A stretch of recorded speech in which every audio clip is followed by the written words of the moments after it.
Ikaze nanone ku ijambo ry'umwimerere ngo haye ikaze karibu. Niba uri mushya banza wiyandikishe, kandi nawe uje mutuganira uyu munsi kandaho like kugira ngo ubutumwa bugere ku bantu benshi. Nzi neza ko mumaze kumenyera ibyo mvuga ni kugira ngo mbubake. Imana naragira ubuntu n'Imana, Imana ikanyereka amagakiza ntari ngakwiriye. Niyo mpamvu nanjye ngomba kubabwira nti musangize abandi ubutumwa kugira ngo nabo babatuke bave mu buyobe batawe n'abazungu, bakanguke nabo bagirira umumaro abandi banyarwanda. Shalom Bashem Adonai Elohim Elohei Avraham Yitzhak Yaakov maze anachnu cholochim lilochot hayom. Banje kubasuza mu izina ry'Uhoraho Imana ishobora byose, Imana ya Abraham, Isaka na Yakobo. Uyu munsi ni iki tugiye kureba? Tugiye kureba filime y'abanyarwanda. Ese izarangira ite? Filime, impamvu nayise filime y'abanyarwanda izarangira ite? Ibyo byose tubizanye nk'abanyarwanda. Filime y'abanyarwanda izarangira ite? Iteka nkunda kukwibutsa yuko nanditse igitabo kuri Ukraine mu mwaka wa 2010, bukeye muri 2012 biraba, iriya ntambara iraba, ariko ibyo ntabwo bingira umuhanuzi na gato.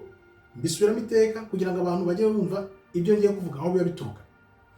Nyuma y'imyaka 12 rero iriya ntambara yanditseho yarabaye, ariko ibyo ntibingira umuhanuzi kuko ntabwo ndi umuhanuzi, ntabwo nzigira nita umuhanuzi na rimwe. Abahanuzi bakomeye ndabazi, ba Yeremiya, ba Hosea, ba Amos, ba Ezekiel, ba Amos namuvuze, ba Obadaya n'abandi benshi bakomeye cyane, ba Samuel, benshi abahanuzi bose tuzi muri za Bibiliya, ba Yeremiya, abo ngabo ba Hosea, ba Isaiah, turabazi bakomeye. Abo rero ngiye ntabwo ndumwe muri bo. Imana ishobora kunkoresha gusikana ubutumwa busanzwe, ariko ntabwo Imana yavuganye nanjye direct ngo niyite umuhanuzi.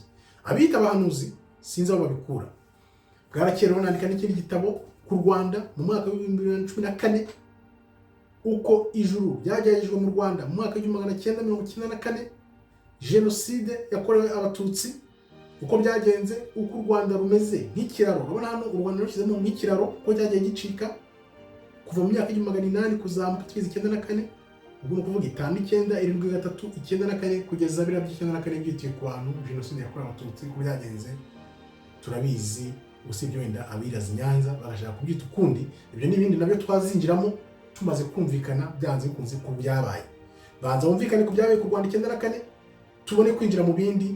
Naho ubundi abantu batabanje kumva ku bintu byagenze ntabwo bizashoboka. Ariyo mpamvu iyi video nayise filime y'abanyarwanda izarangira ryari. Ibyo nabitekerejeho. Hari jenoside yakorewe abatutsi ko byagenze, hari ibindi byabaye mu ntambara bavuga ngo n'ubwicanyi bw'intambara baguyemo, bagashaka kubihuza ngo babyite double genocide. Yewe ntabwo ntibishoboka, ntabwo babyite double genocide. Narabisobanuye, mbisobanura kenshi, kandi n'abantu barabizi, nuko nabo babigiza nkana barabizi. It's not a double genocide and it will never be. Gusa hari impamvu abantu byita double genocide, kugira ngo ya match bagire match ni. Ariyo mpamvu navuze nti iyi filime izarangira ite. Reka tubyinjiraho gato nkubwire uko mbibona nuko mbyumva, ariko mbere yo kubyinjiramo reka manze nkubwire ko nubwo ikiraro cyacu cyacikaga turi kumarana, abazungu bo batubonye nk'ikiraro kibajyana muri Congo. Urabona ko hano nahashyize amabendera irya Amerika n'iry'Ubufaransa. Nyuma y'imyaka 11-12 ibi bintu byose birahurira nasize bavihura. Ibya Ukraine byafashe imyaka 11-12 biraba, none iby'u Rwanda nabyo bimaze imyaka 11-12 biri kuba. Abazungu bari gushaka kujya ku mugaragaro muri Congo ko bamaze gukoresha u Rwanda barugira nk'ikiraro, noneho bagiye baganje.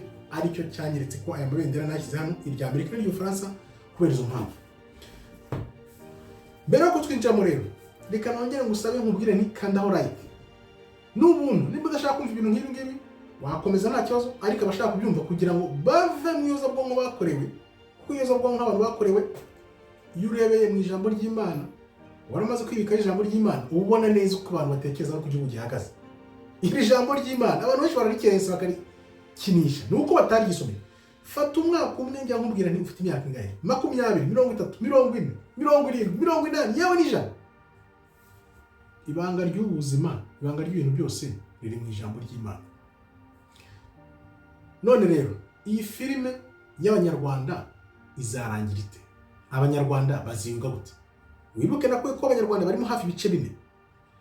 Harimo abari mu gihugu imitekerezo bafite, harimo abari hanze muri diaspora imitekerereze bafite, harimo abahunze 94 imitekerereze bafite, harimo n'abandi wenda bashobora kuba bifata cyangwa se bafite n'indi mitekerereze. Ibyo bice bine byose bizahura gute ngo bihuzwe koko nk'uko bigomba guhura ijambo ry'Imana ribivuga? Ibyo bice bizahura gute?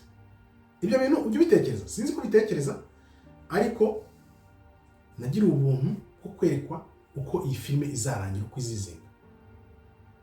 Ibintu by'Abanyarwanda aho ngaho wenda urabona ari igihe dutekereza tukabona ibintu ukumva ibintu biri kuba bigiye kuhagiye kuba ikintu gikomeye ariko ntubimenye.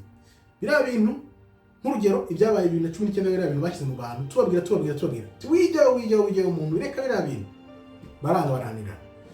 N'ubu rero byanze bikunze mu isi hari ibintu biba bigomba kuba, ariko tuba tutazi ko nyine tuba tutabihishuriwe ngo tubyerekwe uko bigomba kuba bimeze, ariko hari n'ibindi Imana ikubwira iti dore ko ibintu bimeze. Tuzi neza ko igaruka rya Kristo ntawuzi umunsi, ntawuzi isaha, ntawuzi n'igihe, ibyo ntabwo tubizi. Ibintu byose tuba tuvuga niyo mpamvu tuvuga tugendeye ibyo tweretswe, tutiyongeremo cyangwa twihimbire, kuko bishobora guhinduka. Kristo ashobora kujya gutya akaza, ntawuzi isaha n'umunsi yazira.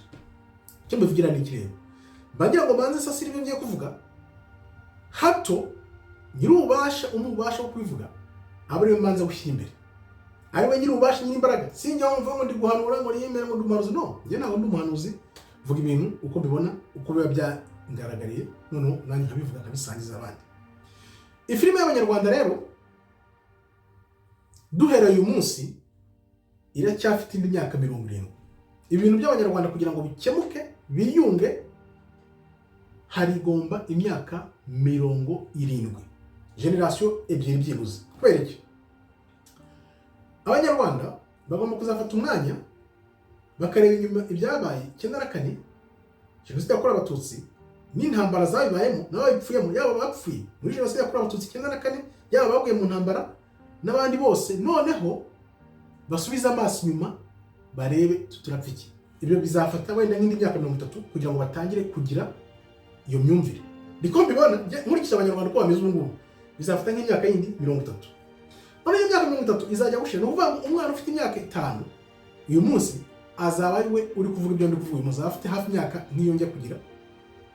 Muri iyo myaka agize hafi imyaka 30, 40, 50, hafi aho ngaho niko bazabangana. Abafite imyaka 5 bafite imyaka 10 uyu munsi bazaba bakaba wenda mu myaka ingahe 40 hafi aho ngaho, nibo bazaba batangiye kugira imyumvire yuko abantu bajya hamwe. Noneho hazo indi generation izakurikira, nibwo abantu bazarenga ibyo. Niyo mpamvu abantu bose bajya mu bintu by'amapolitike, bakajya mu bintu byo kuvuga ibintu, ukabona bari kurwana bashaka gutegeka ku ngufu. Hari igihe mbareba nkaseka nk'umumirwa byahatari, kuko niyo wajya uyu munsi ntacyo wakemura, kuko ni ibintu bizafata imyaka 70 kugira ngo bikemuke. Niyo mpamvu njyewe niyo wambwira uti jya muri ibi ngibi, ntabwo nabijyamo kuko nzi ko ari ibintu bizafata imyaka 70, ahubwo nategura umwana muto nkavuga ati dore mwana, dore ukuntu ibintu byagenze, dore uko byagenze, bizafata imyaka 20 kugira bimeze gutya, 30 bimeze gutya. Nubona imyaka 50 ishize ubona naho ku bintu bimeze, ari buzatangira kujya mu bintu. Naho ubona abarwana ubwandanze bakavuga ati ninjye ugomba kuyobora, murabibona, murabizi, abari hanze bo barabizi cyane. Ibishoboka ahubwo ushobora gusanga ibintu bihinduye bibi bigize isupu kurusha uko byari bimeze wenda kuvuga bimeze. Filime y'Abanyarwanda rero iracyagenda uhereye uyu munsi 2025 ifite imyaka 70. Ni hafi mwaka w'2200 niba Abanyarwanda bazasasa inzobe bakumvikana bagasenyera umugozo. Ibaze noneho muri iyo myaka 70 hari ibindi bihugu bizabigize. Niyo mpamvu burya nkunda kuvuga nzimiza, muzasanga muri abo y'abazungu imyaka 70 muzaba mushaka kumvikana, abandi bazaba bageze bazaba bakoresha uburetwa. Igihe ni ikiraro mukanguka imyaka 70 murebe kubyiza mwayigira 20 30 niba muciye akenge inzira y'ikigendo. Byibuze birashoboka Imana ishobora kugira gutya ikamanuka ukuboko kwayo ikaba yakoresha Abanyarwanda, u Rwanda nk'Abanyarwanda tukabera abandi urumuri. Iyo niyo senario yonyine ishoboka kugira ngo turidinga abantu, naho ubundi bitabaye ibyo imyaka 50-70 izashira turabo y'abazungu. Ntibikabe rero byanga uyu munsi ukanda like, usharinga, wandika igitekerezo cyawe, wandika igitekerezo cyawe cy'ubitekerezaho kugira ngo bigere ku bantu benshi, noneho abantu bakanguke babone ko Imana koko tugomba kuyisanga nayo ikadusanga, bitabaye ibyo bizaba ya myaka 70. Murakoze rero, Imana ikomeze barinde. Shalom shalom, toda haba tov meyod.